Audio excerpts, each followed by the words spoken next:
Bismillah.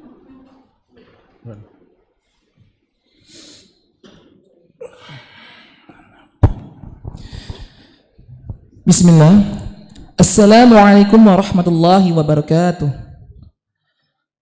Para pemirsa dan pendengar Radio Raja Darussalam dimanapun berada, sebentar lagi kita akan menyimak kajian Islam ilmiah Ahlus Sunnah wal Jamaah yang akan dibawakan oleh guru kita Ustadz Priyo Handoko SSY Hafizahullah Ta'ala. Dengan tema kita hari ini adalah Sebelum Tamu Itu Datang. Kajian kitab Al-Wijazah fi Tajhizi Al-Janazah. Kajian ini diselenggarakan dari Masjid At-Tauhid, Komplek Roja Darussalam, Jalan Piaka Abdul Rahim, nomor 326, Talang Semut, Bukit Kecil, Palembang. Dan kami juga membuka sesi tanya jawab untuk seluruh pendengar kajian hari ini. Bagi yang ingin bertanya, silakan untuk menulis pertanyaannya di kolom komentar.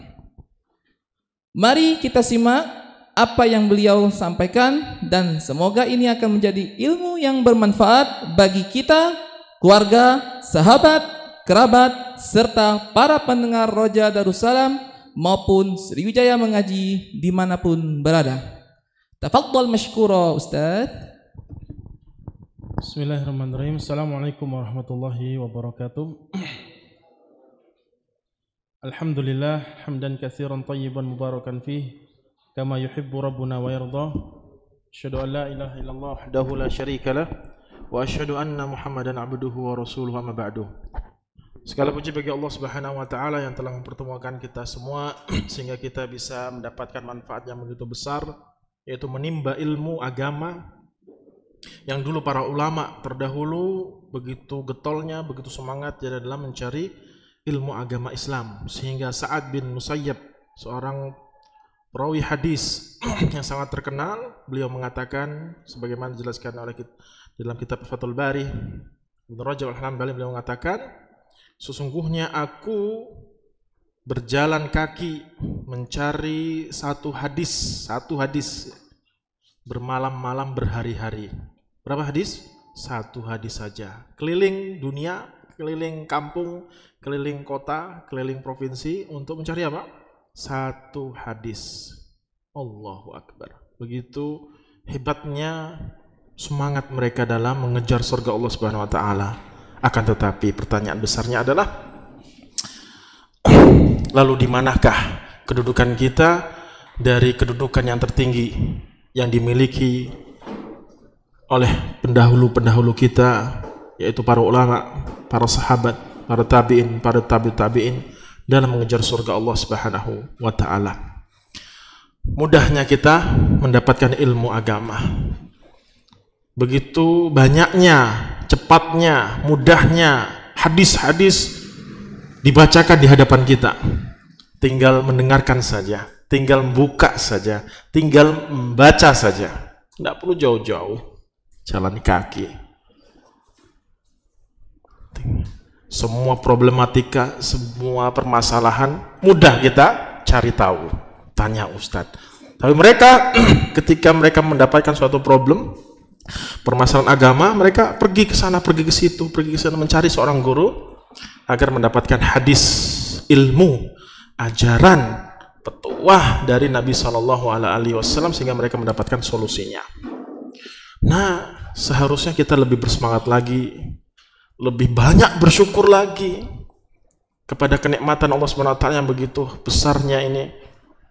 Allah Subhanahu wa taala jadikan para ulama kita berkhidmah, melayani umat Nabi SAW dalam mengejar, mempelajari agama Allah Subhanahu wa taala.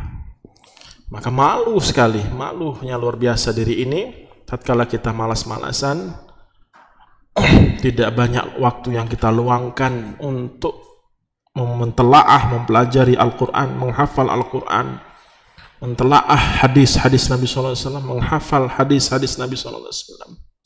Imam Malik disebutkan dalam riwayatan, umur 7 tahun, 7 tahun kalau zaman sekarang anak kecil 7 tahun tuh ngapain coba? Ya main PS gitu kan, main cubit-cubitan gitu kan, main apa lagi, main karet nggak ada lagi sekarang sudah ya, udah main HP dan seterusnya. Allahu Akbar. Imam Malik di zaman itu, beliau termasuk tabi'in, ketemu para sahabat. Umur 7 tahun ketemu gurunya Ibnu Syihab, 7 tahun pada saat Idul Fitri. Kalau Idul Fitri itu kan biasanya apa? Orang disibukkan dengan makanan, disibukkan dengan berkunjung, saling kunjung dan seterusnya, namanya pesta kan gitu, Idul Fitri. Nah, siapa? Imam Malik dari umur 7 tahun ya masih kecil lah. Pikirannya sudah jauhnya luar biasa, sudah dewasanya luar biasa. Pergi ke Ibnu Syihab umur 7 tahun. Di waktu yang murid-murid Ibnu Syihab itu pada pergi semua, pada pulang semua. Kenapa? Karena Idul Fitri, namanya Idul Fitri kan pulang semua, liburan lah bahasanya kalau di pondok pesantren kan itu. Sehingga Imam Malik si kecil ya, si kecil Imam Malik ngambil atau mencuri bahasanya waktu yang kosong dari Ibnu Syihab. Pergilah dia ke Ibnu Syihab di pagi hari setelah sholat Idul Fitri. Sampai di depan rumahnya diketoklah pintu rumah Ibnu Syihab. Kemudian Imam Malik ataupun Ibnu Syihab bertanya, namanya anak kecil kan, dikiranya main-main atau minta jajan, minta apalah gitu. Aturidu ta'aman, kamu minta makan? Mana kan ada Idul Fitri. Kamu minta makan? La, tidak. Ma hajata fi, aku tidak butuh dengan makanan. Kata siapa? Si kecil. Oh Malik, ya Allah, pikiran anak kecil gitu loh. Namanya anak kecil kan main-main pikirannya, otaknya itu 7 tahun.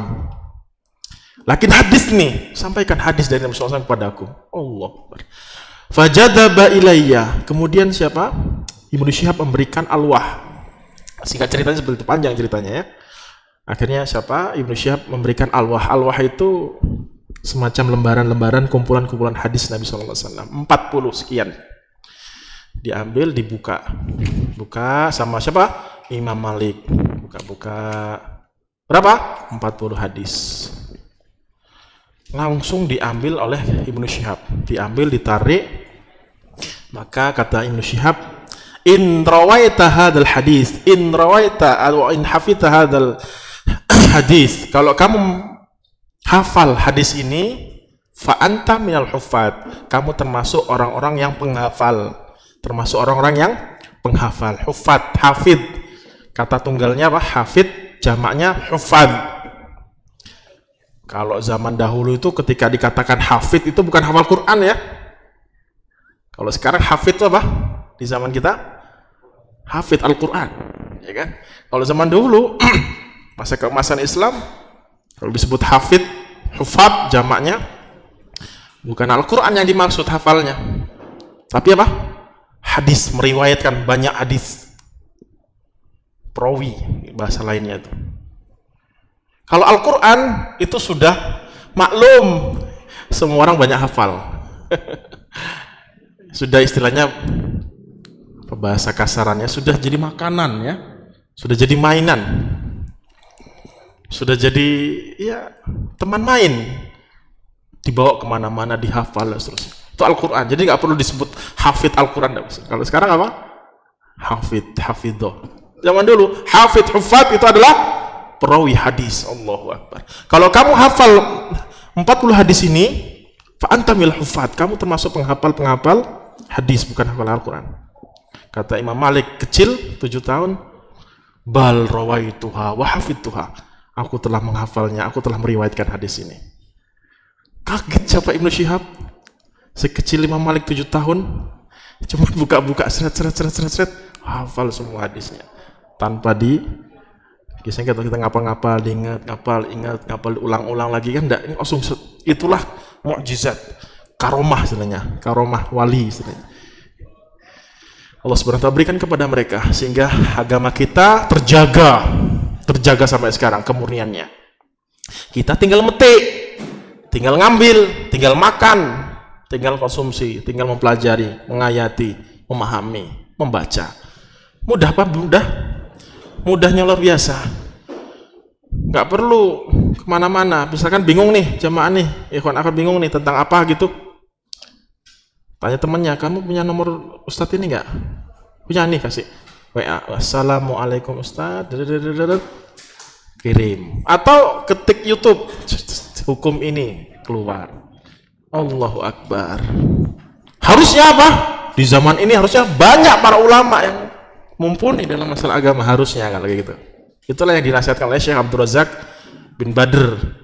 Semakin mudah fasilitas wasilah menuju ilmu, harusnya semakin getol, semakin hebat lagi kita itu untuk mendalami agama Allah Subhanahu wa taala. Tetapi ada tetapinya. Begitu mudahnya fasilitas wasilah untuk mendapatkan ilmu, jadi apa? Males. Gampang, nantilah istirahat dulu, nanti aja kan ada di situ. Jadi nggak kerasa ngehnya, nggak kerasa beratnya nyari ilmu itu. Tinggal buka, sehingga apa? Nanti sudah gampang. Nah, itu ya. Demi Allah, ya, demi Allah. Waktu yang kita habiskan mulai kita lahir di muka bumi ini sampai kita meninggal dunia, kita gunakan semuanya tanpa kita gunakan untuk makan, minum, istirahat, tidur, main-main, nggak mungkin cukup untuk kita gunakan menguasai ilmu agama Islam yang Allah karuniakan kepada kita semua ini. Dan itu adalah salah satu segelintir sedikit ilmu yang Allah karuniakan kepada kita semua. Wa ma utitum min ilmin indi illa qalila. Tidaklah yang kalian dapatkan ilmu yang aku berikan dari Allah SWT kecuali hanya sedikit. Nah, ya. Harusnya seperti lebih semangat lagi, karena yang kita cari ini bukan popularitas, kemasyhuran, terkenal, pengen ditunjuk, dikatakan hebat, enggak. Kita belajar ini bukan untuk dunia. Kita belajar ini untuk mendapatkan kedudukan yang tertinggi di hadapan Allah SWT. Itu yang kita cari. Demi Allah. Kita duduk di sini capek.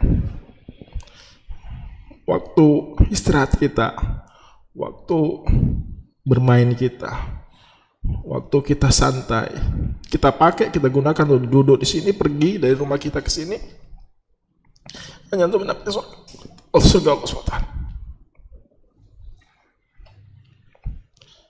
Tetapi ketika kita mencari dunia, kita rela berkorban seharian, bahkan tidak pulang, tidak istirahat sampai lembur malam, hanya untuk mencari selembar rupiah. Kemudian kita makan, hilang. Kemudian dia meninggal dunia. Jadi penting pelajaran yang kita pelajari saat ini, penting sekali pelajaran yang kita pelajari saat ini, yaitu tentang fikih kematian. Sehingga kita sadar selama ini kita banyak lalainya, banyak lupanya, lebih fokus dengan dunia kita, tidak memaksimalkan waktu usaha menghadap Allah SWT.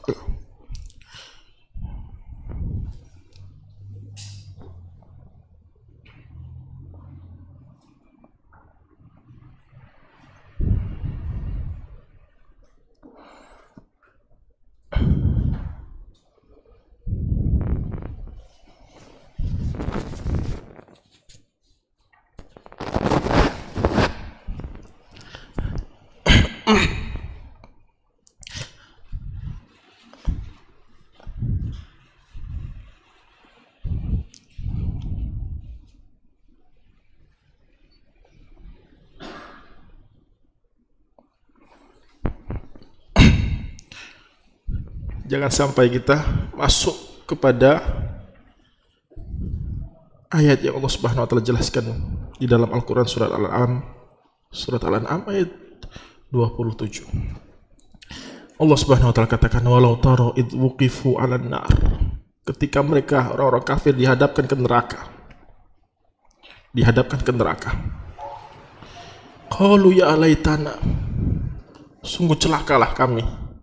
Nuraddu wala nukadziba bi ayati rabbina. Pasti kami dulu enggak menolak Al-Quran, tidak menolak ajaran Nabi Muhammad SAW, dan tidak mendustakan semuanya. Dan kami menjadi orang-orang yang beriman. Kemudian Allah lanjutkan, bal badalahum ma kanu yukhfuna min qabl. Kemudian tampak semua keburukan, kemaksiatan yang mereka lakukan di muka bumi ini. Walau ruddu la'adu liman nuhu anhu wa innahum lakadibun. Mereka minta dikembalikan ke dunia agar membuka lembaran baru lagi, memperbaiki kehidupan yang dulu pernah mereka jalani mendustakan agama Allah SWT. Tidak memaksimalkan waktu mereka untuk beribadah pada Allah SWT. Kalau mereka dikembalikan ke dunia, kata Allah SWT, mereka akan pasti kembali lagi dari kemaksiatan yang mereka dulu pernah lakukan. Dan mereka adalah pendusta. Dan mereka akan berkata kepada Allah SWT, faqalu in hiya illa hayatuna dunya namutu wa ma nahnu bimab'utsin. Kita hidup di dunia ini kedua kalinya, tidaklah akan kekal abadi selama-lamanya, dan kita tidak akan mungkin dibangkitkan dan dihadapkan ke neraka Allah SWT. Sehingga mereka menyesali apa yang mereka lakukan tatkala di dunia. Banyak ayat-ayat yang semisal seperti ini yang kita kalau kita baca, kita telaah, kita hayati, kita masuk atau tidak. Jangan sampai ketika kematian datang, kita tidak membawa bekal yang cukup.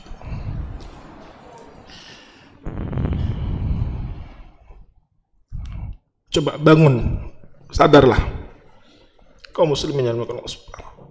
Sadar, kita di dunia ini nggak lama, cepat. Waktu yang kita gunakan, manfaatkan semaksimal mungkin untuk berbanyak bekal menghadap Allah Subhanahu wa taala.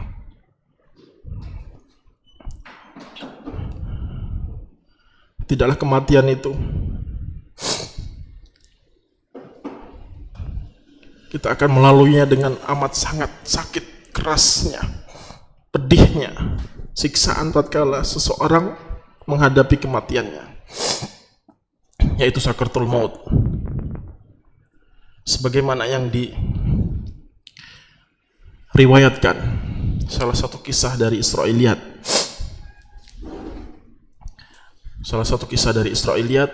yang mana kita tidak mendustakan dan tidak membenarkan secara 100%, tentang kengerian seseorang tatkala dicabut nyawanya, tatkala sakaratul maut. Musa alaihissalam ditanya oleh Allah Subhanahu wa taala. Allah Subhanahu wa taala berkata kepada Musa alaihissalam, "Kaifa wajadtal mauta?" Bagaimana rasanya kamu mati? Bagaimana rasanya sakaratul maut? Kata Allah Subhanahu wa taala kepada Musa. Maka Musa menjawab, qalu wajadtu nafsi kal usfuri al hayyi hina yulqa ala miqlah.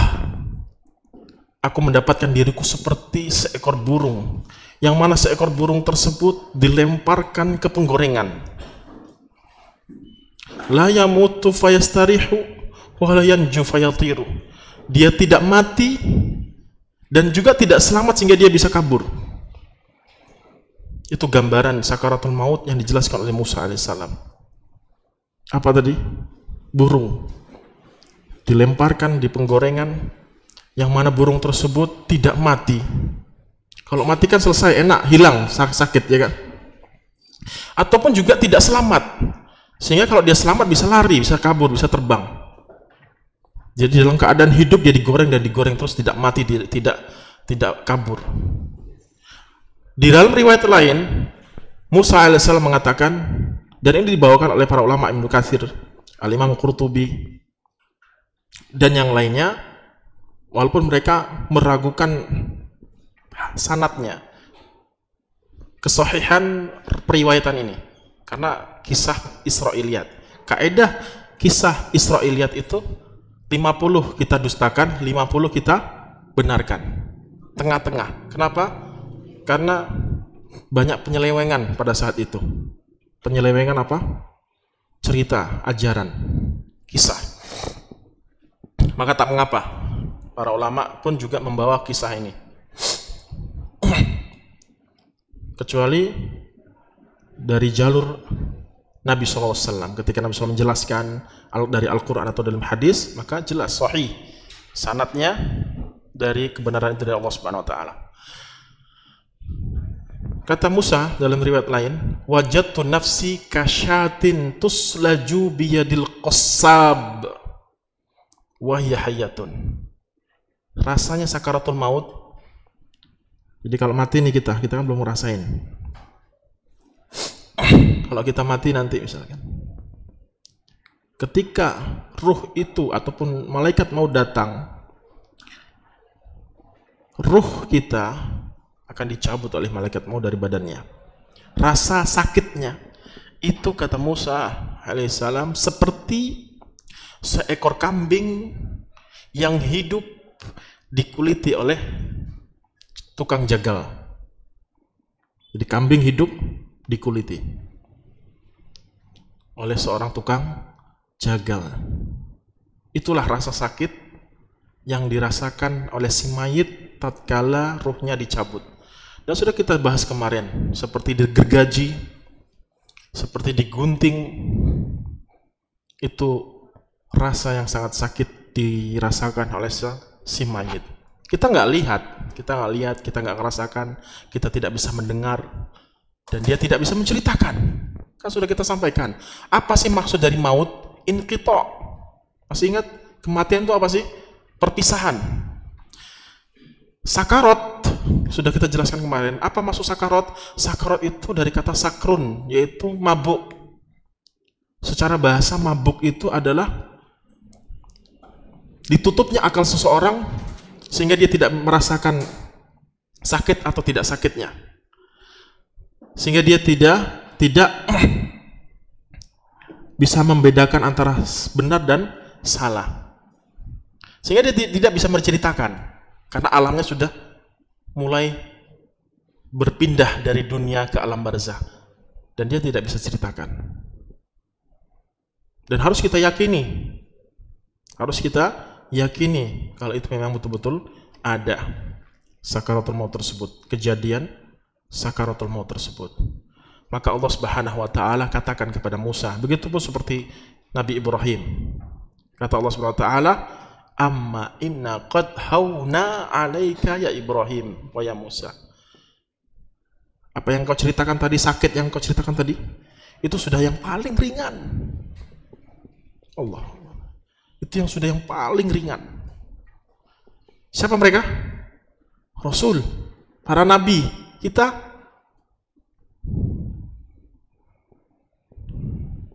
lalu bagaimana rasa sakitnya? Dan mereka sudah Allah Subhanahu wa taala ringankan rasa sakit sakaratul maut tersebut. Maka telah datang hadis dari Nabi SAW, diriwayatkan oleh sahabat Anas bin Malik radhiyallahu taala an. Nabi SAW bersabda, "Innal abda, sesungguhnya seorang hamba, la yu'alija karbal mauti, tatkala dia menghadapi detik-detik kematian, wa sakaratil mauti, ketika sakaratul maut, adalah wa anna mafasilahu la yusallima ba'daha ala ba'din." Maka setiap sendi di badan kita ini, banyak kan? Setiap sendi di badan kita ini akan mengucapkan salam antara satu dengan yang lainnya selamat tinggal. Maka Nabi SAW mengatakan, taqul, mereka akan mengatakan, setiap sendinya akan mengatakan, taqul, alaikas salam, keselamatan atasmu. Tufariquni, engkau meninggalkanku, wa ufarikuka, aku pun juga meninggalkan engkau sampai ketemu pada hari kiamat kelak. Inilah kejadian singkat tentang detik-detik seorang anak Adam dipanggil oleh Allah Subhanahu wa taala.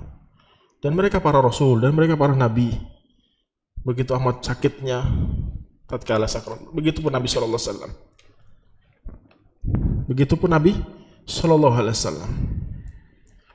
Ketika di pangkuan Aisyah radhiyallahu taala anha,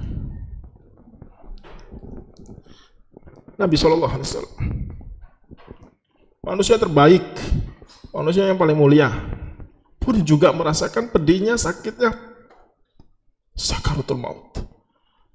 Maka Nabi SAW minta untuk dibawakan satu bak air,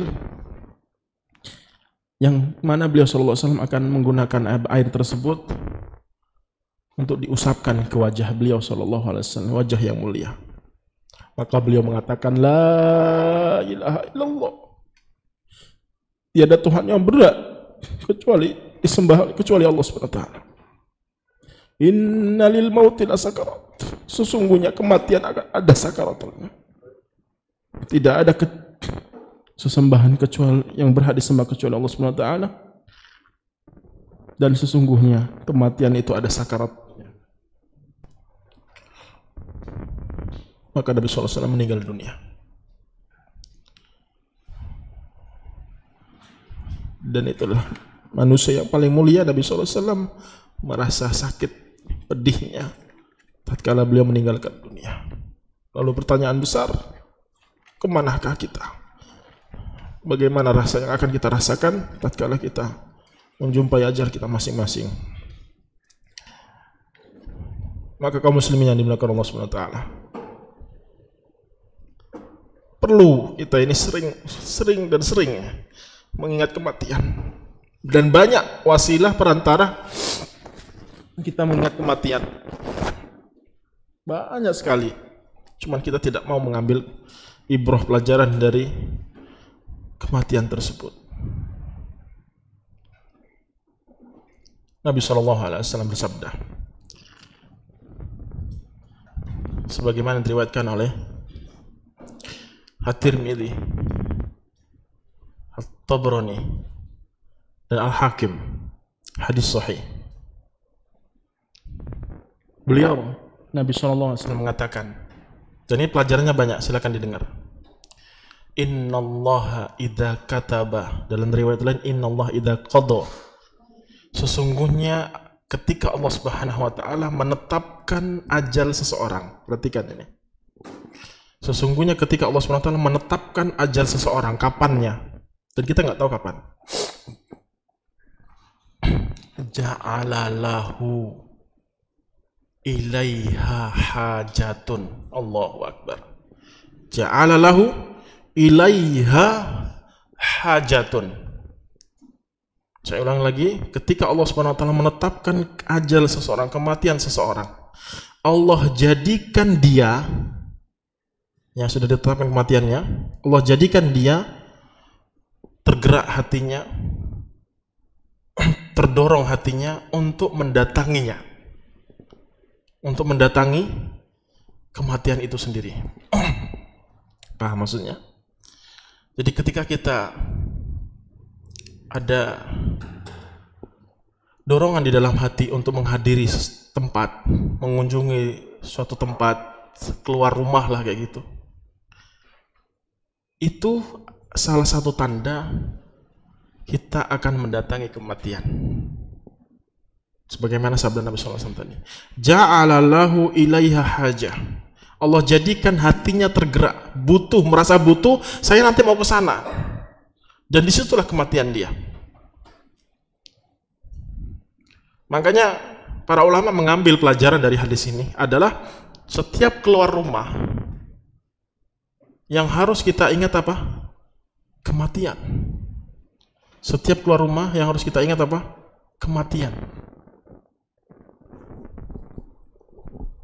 Saya ulangi lagi, ketika kita tergerak untuk keluar rumah kayak gitu, berpergian, entah dekat entah jauh, hati kita untuk saya mau ke sana, saya mau ke sana, saya mau ke sana, mau ngadirin ini, mau ngadirin itu.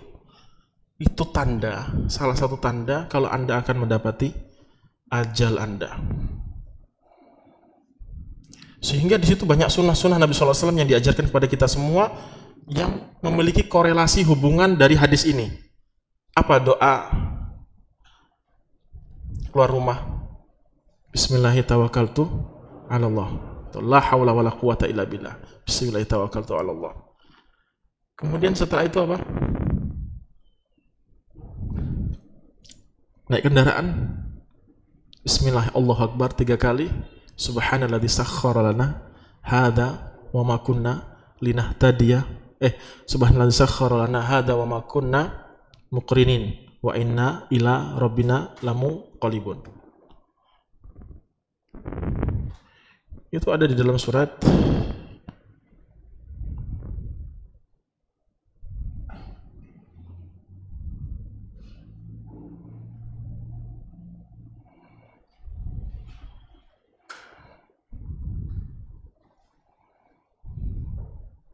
Zukhruf ayat 14. Zukhruf ayat 14. Apa maksudnya? Ketika kita sudah mengucapkan bismillah la haula wala quwwata illa billah, bismillah tawakkaltu 'ala Allah la haula wala quwwata billah, kemudian kita naik kendaraan. Kemudian kita disunahkan mengucapkan kalimat takbir 3 kali. Kemudian kita mengucapkan subhanalladzi sakhkhara lana hadza. Maha suci Engkau ya Allah yang telah menundukkan ini. Kalau zaman dulu kan binatang tunggangannya, kendaraannya. Kalau kita motor, mobil lah. Dan yang lainnya. Maha suci Engkau ya Allah yang telah menundukkan semua ini bagi kami. Wa ma kunna lahu muqrinin, yang sebelumnya kami enggak mampu untuk menguasainya. Baru terakhirnya apa? Ditutup dengan wa inna ila rabbina lamunqalibun. Dan sesungguhnya kami akan kembali kepada Rabb kami Allah Subhanahu wa taala.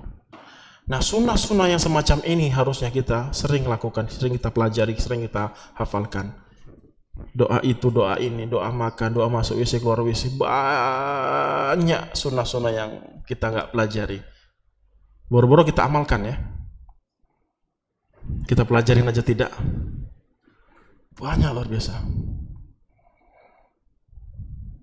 Para ulama pun sempat mereka mengatakan mereka masih bodoh, para ulama. Mereka masih banyak kekurangan dan ilmu yang belum diketahui. Apalagi kita. Begitu banyak sunnah Nabi SAW yang kita lupakan. Dan semuanya diajarkan oleh Nabi SAW. Dan itulah kenikmatan yang luar biasa dari umat Nabi SAW. Kemudian kita kembali kepada pengarang kitab ini, yaitu Al-Wijazah fi Tajhizi Al-Janazah, tentang 10 menit pengurusan jenazah secara ringkas dan padat. Setelah beliau menjelaskan tentang hakikat kematian itu apa maksudnya, sakaratul maut itu seperti apa bentuknya, kemudian beliau masuk kepada pembahasan berikutnya. Ini saya nggak baca semua, kita ambil yang penting-penting saja. Soalnya kita kepingin apa? Kepingin masuk kepada inti dari fikih pengurusan jenazah itu sendiri, yaitu memandikan, mengkafani, mensolati, memakamkan. 4 hak mayit yang harus kita tunaikan kepada mayit tersebut. 4. Jadi di buku ini beliau memberikan kata pengantar dulu, pengingat-pengingat untuk kita itu bukan hanya sekedar mempelajari fikih memandikan jenazah, mengkafani, menyolatkan dan memakamkan, bukan sampai di situ saja. Beliau ingin mengingatkan hikmahnya banyak ketika kita belajar fikih ini, atau ketika kita melihat saudara-saudari kita meninggal dunia kemudian kita mandikan, kafani, kita sholati, banyak pelajarannya. Yaitu apa? Kita juga seperti itu. Kita juga rumahnya di situ. Yang sangat sempit, yang sangat kecil, tidak ada AC-nya, nggak ada orang yang menemani kita kecuali amalan kita. Ada istri yang katanya sayang sama kita, cinta sama kita, dia akan pergi. Suami yang sayang katanya dengan kita, cinta dengan kita, dia akan pergi. Anak yang katanya sayang, dia akan pergi. Semua pergi. Yang kita bawa cuma kain kafan, kain putih, lembar-lembaran, kemeja yang bagus, jilbab yang indah, jubah yang bagus, kendaraan yang mewah, nggak dimasukkan ke tempat yang kecil tadi. Jadi seorang hamba ketika mempelajari fikih jenazah, dia akan teringat kehidupan yang akan datang dan dia akan memaksimalkan usaha untuk ke sana. Kemudian beliau melanjutkan pembahasan dalam kitab ini, yaitu beliau masuk kepada pasal yang kelima, yaitu apa? Sebelum memandikan ya, adalah kata beliau rahimahullahu rahmatan wasi'ah, qal anil isti'dadil lil mauti, apa yang perlu kita siapkan untuk menghadapi kematian. Jadi beliau di sini memberikan beberapa nasihat, ujangan yang harus kita pegang erat-erat, yang dengannya kita bisa siapkan untuk menghadapi kematian atau menjambut tamu itu, yaitu kematian tadi. Yanbaghil muslimi an yakuna musta'iddan lil mauti fi ayyi lahdatin fi lailin aw naharin naiman aw mustaiqidhan. Ini perhatikan kalimatnya indah. Hendaklah seorang muslim muslimah, mukmin mukminah, dia betul-betul telah siap, merasa siap. Dia betul-betul merasa siap, betul-betul siap menyambut tamu istimewa itu kematian. Kapanpun, fi ayyi lahdha, di setiap waktu, di setiap detik, baik malam atau siang hari, baik pas ketika tidur atau tatkala terjaga. Kita harus merasa siap. Kita merasa siap. Kalau merasa siap, kira-kira apa yang kita akan lakukan? Terus dan terus beramal, ya enggak? Kalau kita, ya Allah jangan matikan aku dulu, ya Allah aku belum ini belum itu, dia menunda kebaikan akhirnya, dia tunda dulu karena nanti ya Allah gitu, saya belum siap. Dia tahu kalau dia ini kurang, banyak kurangnya, banyak luputnya, banyak bekal yang belum dia kumpulkan sebanyak-banyaknya, masih ragu. Tapi seorang, kata beliau, seorang muslim harusnya apa? Merasa siap. Ketika dia merasa siap, dia betul-betul memaksimalkan waktunya, umurnya, tenaganya, pikirannya untuk dibawa ke sana menghadap kematian tadi, menyambut tamu yang istimewa. Wa yakunul isti'dadu lil mauti bil amali bihadhil umur. Dan silakan diperhatikan apa saja yang harus dipersiapkan untuk menghadapi, menyambut tamu yang istimewa tersebut kematian. Jadi pertama beliau menyampaikan secara global. Silakan, selama itu baik, lakukan sehingga Anda siap untuk menghadapi, menyambut kematian tersebut. Tapi beliau memberikan beberapa poin yang harus kita persiapkan untuk menghadapi dan menyambut kematian tersebut. Yang pertama, al-imanu bi kalimatit tauhidi wal amali bi muqtadha. Yang paling urgent yang pertama adalah kita betul-betul harus memiliki iman yang mantap, iman yang bagus, yang baik terhadap kalimat la ilaha illallah dan mengamalkan kalimat tersebut dari konsekuensi kalimat tersebut. Pendek, la ilaha illallah, tidak Tuhan yang berhak disembah kecuali Allah SWT. Dan sudah kita jelaskan secara singkat kemarin tentang akhlak, maksud, makna secara bahasa kalimat la ilaha illallah. Dan alhamdulillah kita punya Ustaz Akhiruddin hafizahullah ta'ala membahas tentang makna ini, makna tauhid, makna aqidah. Pelajari, karena itu adalah kaitannya dengan hati seorang hamba, keyakinan seorang hamba yang akhirnya membuahkan amalan soleh, yaitu keimanan dengan kalimat tauhid tersebut. Dan insya Allah kita akan jelaskan mungkin minggu depan atau minggu depannya lagi beberapa tanda-tanda husnul khotimah, beberapa tanda-tanda su'ul khotimah, buruknya kematian seorang. Nanti kita akan pelajari. Yang mana salah satu dari kebaikan husnul khotimah seseorang tatkala meninggal dunia adalah mengucapkan kalimat ini, la ilaha illallah.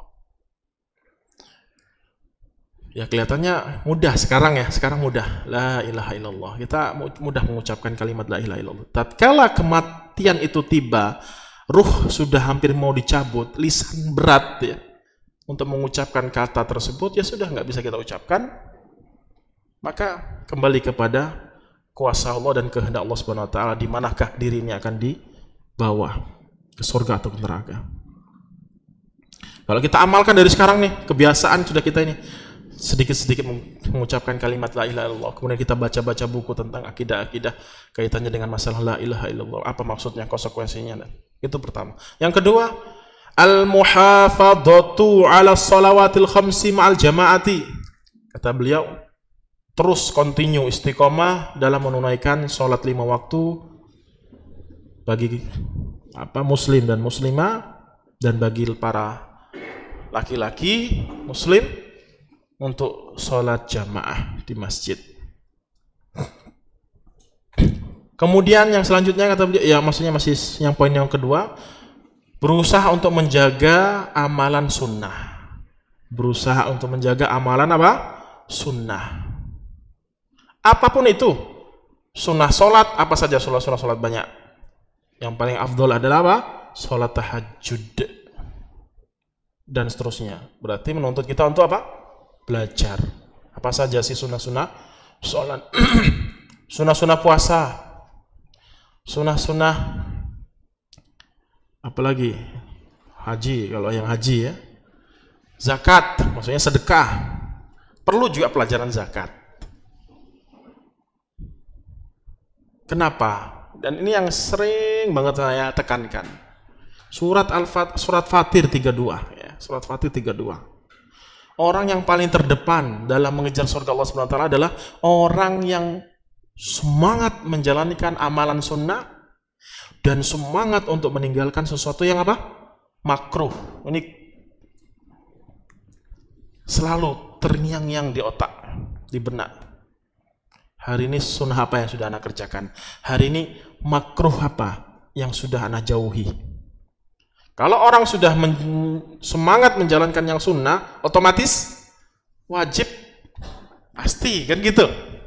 Kalau orang sudah menjauhi sesuatu yang makruh, otomatis mudah untuk menjauhi sesuatu yang haram. Nah, itu yang paling terdepan dalam mengejar surga Allah Subhanahu wa taala. Itulah orang yang akan mendapatkan surga yang paling mulia, yang paling tinggi, yaitu Firdaus. Yang ketiga, tilawatu kitabillahi ta'ala wa tadabburihi wal amali bihi. Yaitu banyak-banyak baca Al-Quran. Bukan hanya baca doang. Kalau kita kan orang Indonesia nggak ngerti artinya, ya kan? Ya sambil terjemahannya juga. Ya, alhamdulillah ngerti bahasa Arab. Baca Al-Quran, hayati makna-maknanya. Kalau bisa hafalkan. Banyak pelajaran yang bisa diambil dalam Al-Quran itu, Masya Allah, begitu indahnya. Ketika kita hafal, membaca, dan para sahabat pun, salah satunya Ibnu Mas'ud radhiyallahu ta'ala itu mengkhatamkan Al-Quran itu 3 hari sekali. 3 hari sekali. Jadi 3 hari sudah 30 juz dibaca. Dan hafal sambil murojaah, mengulang-ulang. Padahal beliau sudah mengajukan kepada Nabi SAW, saya bisa ya Rasul 1 hari 1 kali khatam.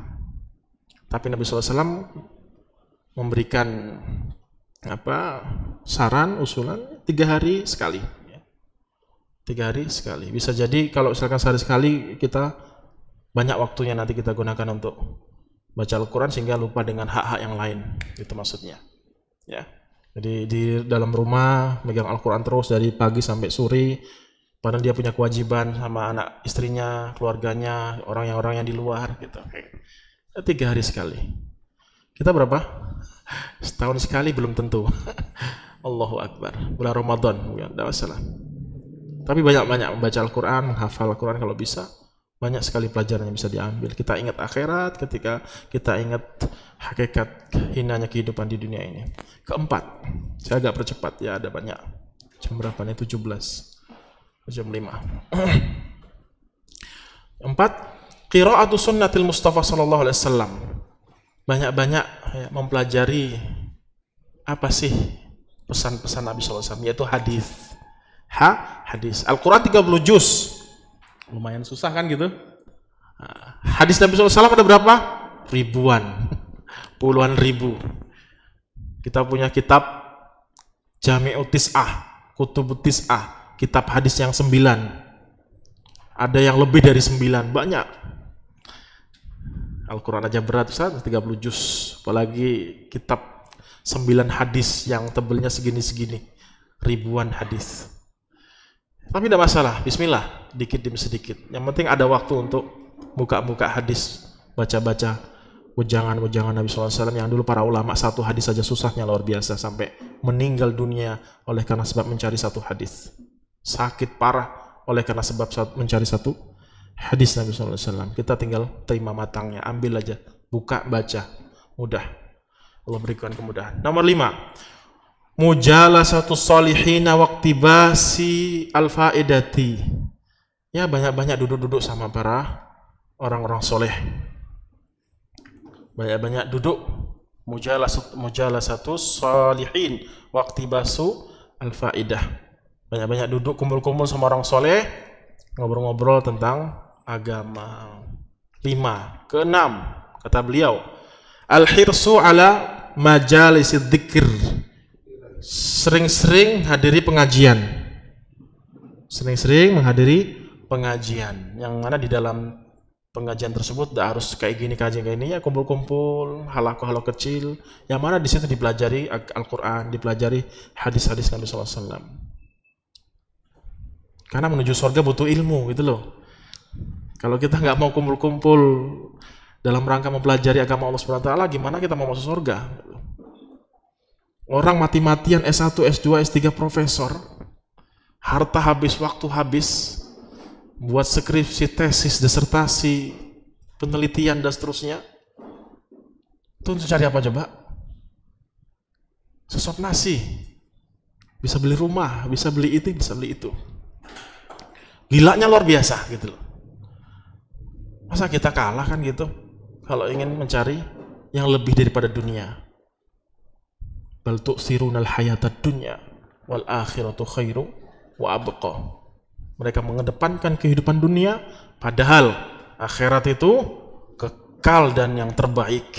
Yang ketujuh, ihtimamu bil amri bil ma'ruf wan nahyu anil munkar.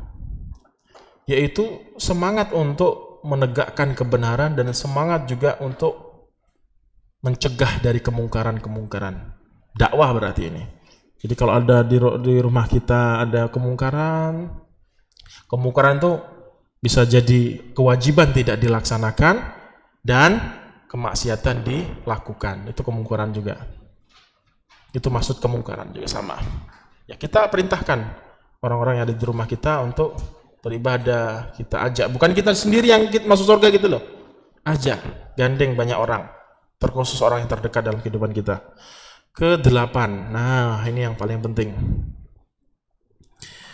Banyak-banyak sedekah gitu ya. Banyak-banyak apa? Sedekah. Dan ini sudah saya sampaikan di awal-awal kajian. Bismillah, walaupun sedikit yang penting rutin ya, sama saja kan gitu. Nah, pokoknya setiap gajian ya berapa persen lah. Bukan zakat ya. Beda, zakat beda, wajib itu zakat. Sedekah sunnah. Jadi kalau orang sudah semangat untuk menunaikan sedekah sunnah, maka zakatnya akan keluar insyaallah. Kalau dia sampai zakatnya punya syarat-syarat untuk mengeluarkan zakat, dan perlu mempelajari tentang masalah ini zakat. Yang wajib, kalau sunnah ya sedekah biasa. Allah Subhanahu wa taala katakan di dalam surat Al-Hadid ayat 19. Walladzina amanu billahi wa rusulihi ulaika humus siddiqun. Dan orang-orang yang beriman, ini perhatikan, orang-orang yang beriman kepada Allah dan Rasul-Rasulnya, mereka itulah orang-orang yang dikatakan, dikasih label apa? Siddiq. Orang-orang yang membenarkan agama Allah Subhanahu wa taala. Itu secara bahasa seperti itu. Tafsirannya banyak para ulama.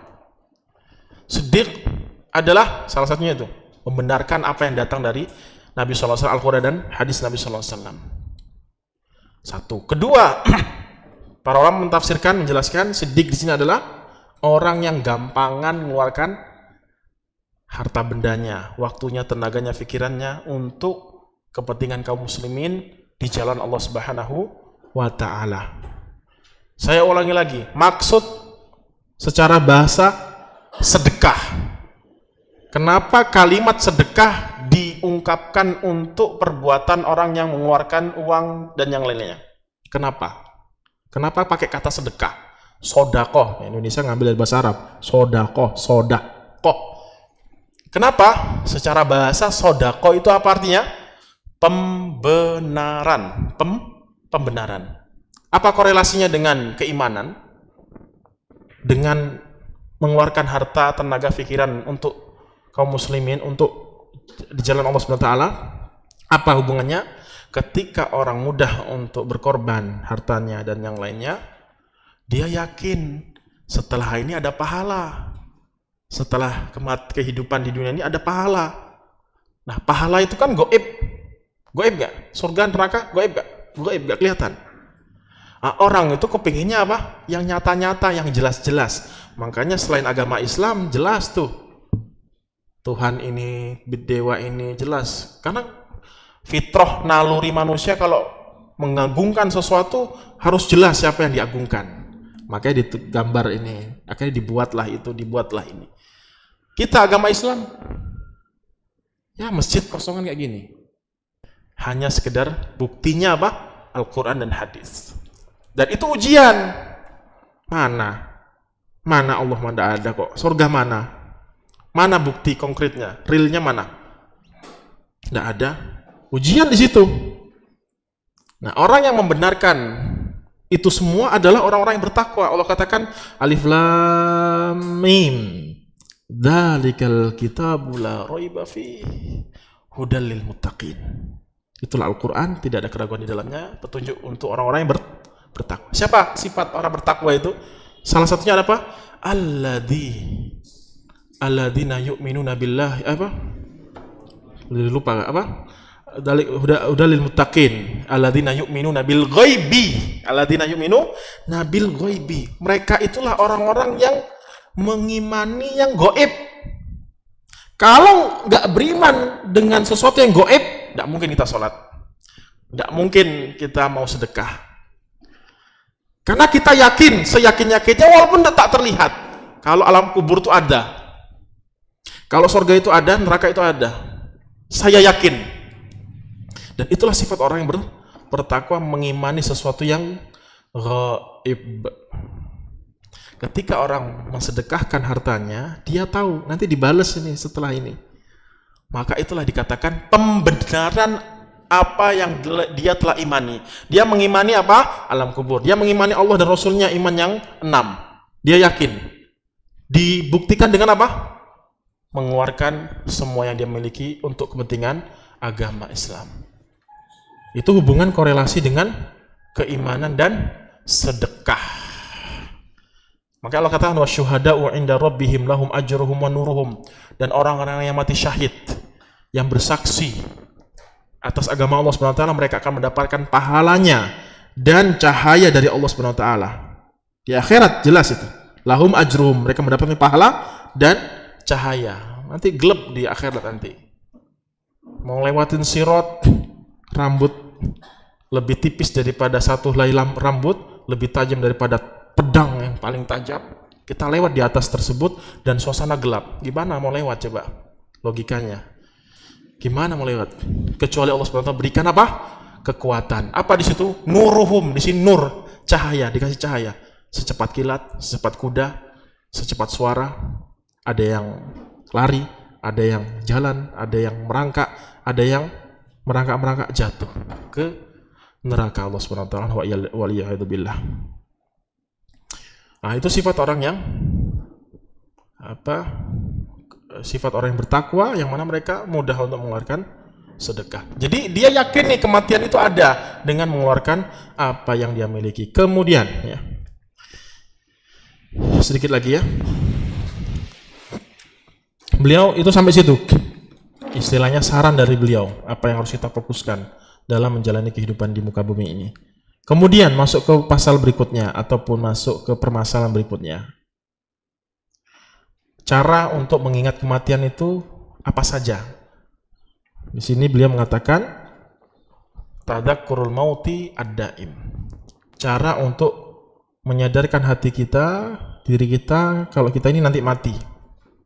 Itu ada 3 kata beliau. Pertama, ziyaratul quburi litadakkuri wa tafakkuri wal i'tibar. Banyak-banyak melewati, masuk, mengunjungi ziarah kuburan. Apalagi tatkala kita memakamkan saudara kita, saudari kita. Kita sadar nih rumah kita bagus misalkan. Nah, mati ya sini kecil kayak gini, tidak ada dibedakan orang kaya orang miskin, tidak ada, sama semua, kecil seperti itu rumahnya kita nanti tidur di situ, dingin kedinginan, panas kepanasan, tidak ada yang ngajak ngobrol kecuali amalan kita. Ngeri gitu ya, ngeri sekali. Banyak ya, salah satunya itu ke kuburan. 2, ziyaratu kibari sinni fi manazilihim wa khasatal aqriba. Banyak-banyak ketemu sama orang sepuh ya.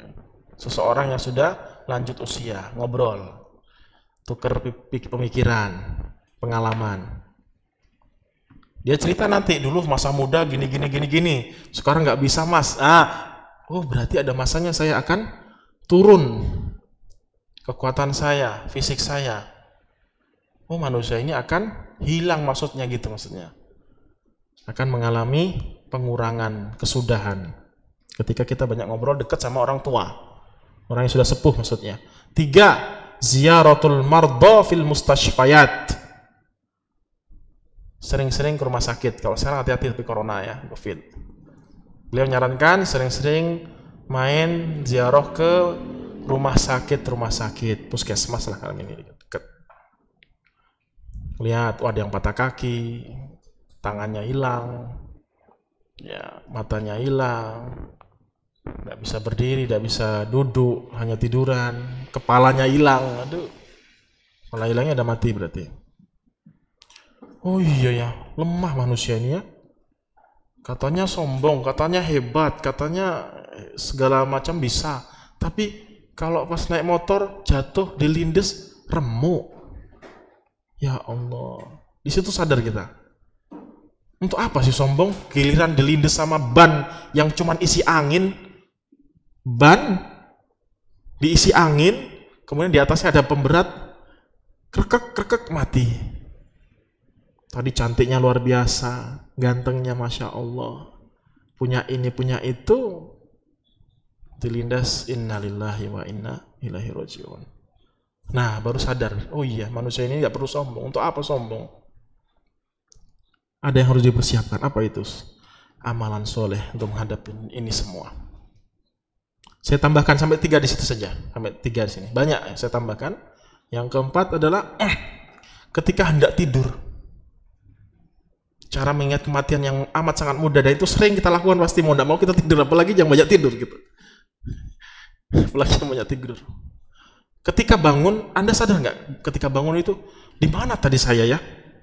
Tadi jam 1, misalkan jam 9 tidur, kemudian bangun jam 3, jam 5. Kemanakah saya dari jam 9 sampai yang jam 5, jam 4 ini? Kan gitu. Kemana? Alam mimpi, ya kemana? Tapi kan nggak nyata. Namanya alam mimpi. Berarti disitulah tanda kalau kita itu akan mengalami yang namanya fase di mana tubuh kita itu terdiam. Iya kan? Terdiam, terbujur kaku ketika tidur. Dan ini disebutkan oleh Allah Subhanahu wa taala bahwasanya tidur itu adalah akhul maut, saudara dekatnya siapa? Kematian. Itu bukti nyata. Jadi kalau kita mau bahas-bahas tentang secara akal saja, alam kubur ada atau tidak, salah satunya orang tidur tadi. Orang tidur tadi. 1 bantal, 2 kepala. Alamnya berbeda, ada yang ke sana, ada yang ke sini. Antum kalau mimpi itu merasa nyata nggak? Nyata nggak? Nyata kan ya? Pas bangun, ketipu. Ya Allah, tadi dapat banyak uang, ya. dapat ini, dapat itu, rumah bagus, istri cantik dan seterusnya banyak. Pas bangun, ya Allah jomblo, nggak ada siapa-siapa di kasurnya. Ya kan? Dulu kayak gitu, pengalaman anak gitu, pas masih muda dulu, ya makanya diceritakan. Bener, ya Allah, kayak nianan kalau gitu. Tapi pas bangun, hanya sempit kayak gitu, nggak ada siapa-siapa, selimut doang dan bantal. Berarti apa? Ketika badan ini terbujur kaku, dia akan masuk kepada alam fase yang lain, bukan dunia asli. Jelas ini bukti akal kalau akhirat itu ada. Kalau alam kubur itu jelas-jelas nyata. Jadi amat sangat bodoh orang itu yang nggak percaya dengan kematian atau alam kubur, alam akhirat. Luar biasa bodohnya. Terakhir kata beliau bahwasanya pelajaran yang bisa kita ambil dari buku ini, kata beliau, adalah satu, tajdidut taubah, memperbaharui, mengupgrade taubat. Dan taubat itu mau tidak mau terus dan terus kita harus perbaharui. Karena kita habis taubat maksiat terus mati, kan bahaya kayak gitu. Jadi sering taubat, astagfirullah, atubu ilaih. Maksiat, tobat. Tapi jangan keterusan, ada usaha untuk tidak bermaksiat. Kalau jatuh ya sudah, astagfirullah, minta ampun. Makanya Nabi SAW yang sudah dijamin masuk surga, diampuni yang lalu dan yang datang dosa-dosa beliau, fil yaumi mi'ata marros, satu hari 100 kali istighfar, dalam riwayat lain 70 istighfar. Karena jelas masuk surga, dapat tiket jelas, terdepan. Pertama kali yang mengetuk pintu surga, Nabi SAW. Kok semangatnya luar biasa? Gak sombong ini loh, saya Nabi, saya yang megang tiket pertama masuk surga, tidak perlu ini, tidak perlu itu. Tapi malah lebih semangat sampai kakinya bengkak-bengkak sholat malam. Kedua, qanaah, kata beliau. Pelajaran ini memberikan faedah qanaah. Apa qanaah? Bersyukur apa yang ada, syukuri apa yang ada. Hidup adalah anugerah. Ya kan? Ya betul. Kita punya punya kendaraan cuman Jet Colet tahun 70. Disalip sama Vixen sama Ducati dan yang lain-lainnya gitu kan. Wow, gitu kan. Disalip lagi sama Ontel misalkan. Alhamdulillah. Qanaah. Kenapa alhamdulillah? Nggak dibawa itu motor dia nanti ketika mati. Untuk apa? Diiriin kan gitu. Ngapain dihasadkan? Ngapain? Nggak dia bawa itu. Kecuali dibawa, lomba-lomba kita pasti ngerebut dunia sebanyak mungkin, kita bawa ke dalam kubur, kan tidak mungkin. Qanaah, alhamdulillah. Ini yang terbaik. Mungkin ketika Anda dikasih lebih, Anda semakin jauh sama Allah SWT. Ketiga, an-nasyatu fil ibadati wastimraruha. Semakin semangat untuk beribadah dan continue, istiqomah. Itu saja yang bisa Anda sampaikan. Ya istiqomah terus, bismillah. Karena itu tadi, kita akan menjalani kehidupan berikutnya. Maka mau tidak mau kita harus istiqomah dan seterus untuk menghadapi kehidupan selanjutnya. Saja yang bisa Anda sampaikan, kita jawab pertanyaan. Anda batasi 2 ini saja ya, karena ada kegiatan lain di luar. Assalamualaikum Ustaz, Ana mau bertanya, belakangan sering terjadi bencana, terutama banjir. Bagaimana cara menguburkan jenazah yang beberapa wilayah terkena banjir? Bagus, Masya Allah, mantap. Nanti masuk ke bab memakamkan jenazah itu paling akhir, paling belakang. Tapi tak masalah, kita jelaskan. Pada dasarnya sunnahnya, afdolnya adalah satu. Wa in ajaza, kalau nggak mampu, susah, merepotkan, tanahnya nggak cukup, namanya satu capek kan? Nah, banyak karena bencana alam, maka tak masalah dimasukkan secara bersama, dicecer sesuai dengan sunnahnya nanti, ada kiblat, dicecer. Lebih afdolnya lagi, kata Syekh bin Baz, adalah dikasih, walaupun cewek cowok, bukan mahram ya, tidak masalah. Kan bukan mahram nih, tidak apa-apa sebelahan, tidak apa-apa. Tapi asalnya ya cewek-cewek cowok-cowok, gitu, lebih enak lagi gitu. Tapi tidak masalah kalau campur, kalau susah kan. Dikasih di ini apa? Tembok tanah sedikit ya, tumpuin tanah lah sebelah-sebelahnya. Dah kubur. Detailnya insya Allah kita bahas secara terperinci tentang masalah ini. Jadi semangatlah ya kaum muslimin dimuliakan Allah Subhanahu wa taala, banyak ilmu yang kita akan bahas ke depannya. Anak kan bahas juga di Masjid Bakti ini, saya ulangi lagi. Sekarang pertemuannya ke-12 nanti malam. Masih masuk ke pembahasan yang kedua, yaitu ketiga, mensolati. Pertemuan ke-12. Karena anak hobi anak kalau ngajar di kelas ataupun ketika kajian harus detail. Harus detail. Jadi silakan kalau ada yang ditanyakan tanya. Saya jawab, saya bisa jawab, saya jawab. Kalau bisa saya cari nanti. Dan saya temukan, saya buka lagi buku-buku, baca. Wah, banyaknya luar biasa. Materi-materi yang belum anak baca, anak bahas, anak sampaikan. Banyak. Jadi anak paparkan semua. Nanti malam tentang sholat goib di Bakti. Nanti akan bahas tentang sholat goib. Apa syariatnya. Kemudian tuntunan-tuntunan sholat jenazah. Banyak di situ materi-materinya. Untuk sholatnya saja masuk pertemuan keempat ini. Untuk sholatnya doang. Apa sih yang disampaikan Ustaz? Kan sholat itu apa? Allahu Akbar, Al-Fatihah, sholawat, doa, Assalamualaikum warahmatullahi wabarakatuh, takbir keempat, selesai kan gitu. Banyak bro, gitu kan. Banyak belum sampaikan, belum pelajari. Assalamualaikum Ustaz, apakah kita boleh berdoa untuk orang tua kita yang meninggal dunia, semisal Allahumma gfirlahu warhamhu wastabithu dan apa nih?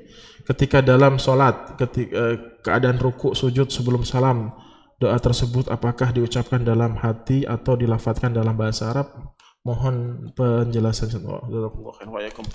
Boleh, tak masalah, tapi dengan bahasa Arab di sujud dan ruku.